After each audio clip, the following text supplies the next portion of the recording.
মাননীয় প্রধানমন্ত্রী মূলত জাতীয় বৃক্ষরোপণ কর্মসূচি উদ্বোধনের জন্য গোলাজারা সাফারি পার্ক সংলগ্ন এলাকায় বৃক্ষরোপণের মধ্য দিয়ে সারা দেশে 25 কোটি বৃক্ষরোপণের উদ্বোধন করবেন। এই জায়গাকে তিনি উপযুক্ত মনে করেছেন বৃক্ষরোপণের জন্য। আলহামদুলিল্লাহ, সেই সুবাদে ওনার কক্সবাজার সফর এই এলাকার, এই জেলার মানুষের প্রাণের দাবি। তিনি প্রধানমন্ত্রী হওয়ার পরেই প্রথম আসছেন, নির্বাচনের আগে আসতে পারেননি।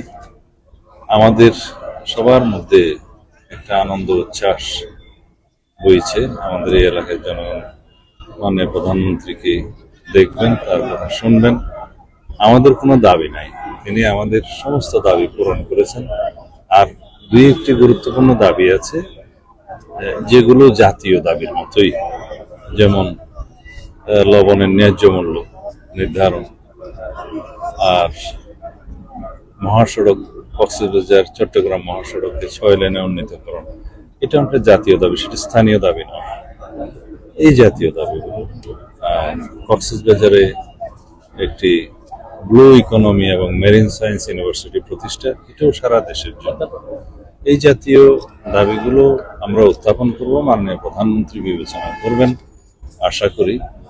আমাদের এই এলাকার মানুষের জন্য, এই জেলার জন্য আমাদের নেতা শহীদ রাষ্ট্রপতি জিয়াউর রহমান যা করে গেছেন, দেশনেত্রী বেগম খালেদা জিয়া যা করে গেছেন, এবং আমাদের মাননীয় প্রধানমন্ত্রী তাদের সুযোগ্য উত্তরসূরি হিসেবে যা ইতিমধ্যে দিয়েছেন, তাতে আমাদের প্রায় সকল দাবি পূর্ণ হয়েছে।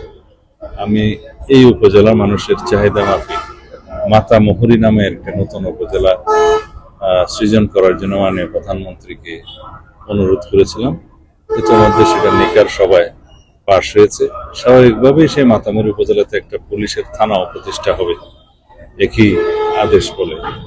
এবং পেকুয়া, যে উপজেলা আমাদের নেত্রী দেশনেত্রী বেগম খালেদা জিয়া 2002 সালের প্রথম দিকে ভিত্তিপ্রস্তর দিয়েছিলেন, সেই উপজেলার বয়স আজকে 25 বছর পার হয়ে গেছে।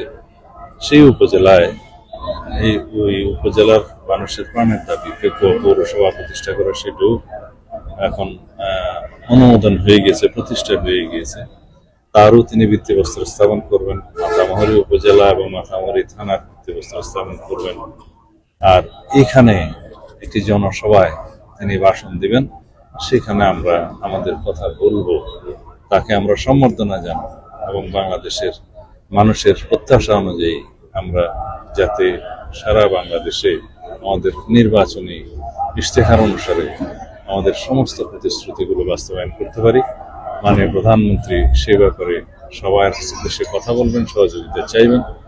আমাদের বক্তব্য হচ্ছে, দেশে আইনের শাসন প্রতিষ্ঠা হবে, দেশের উন্নয়ন হবে, জনপ্রত্যাশা অনুযায়ী, আমাদের নির্বাচনী অঙ্গীকার অনুযায়ী আমরা যে জন্য ম্যান্ডেট পেয়েছি জনগণের, সেই সমস্ত প্রতিশ্রুতিগুলো বাস্তবায়ন হবে। এভাবে আমরা ধীরে ধীরে বাংলাদেশকে একটি উন্নত রাষ্ট্রে পরিণত করবো ইনশাআল্লাহ। এদেশের মানুষের প্রত্যেক মানুষের দুই হাতকে কর্মের হাত হিসেবে প্রতিষ্ঠিত রূপান্তর করা হবে। এটাই আমাদের ইচ্ছা, আমাদের জনগণের প্রত্যাশা এবং আমাদের অঙ্গীকার।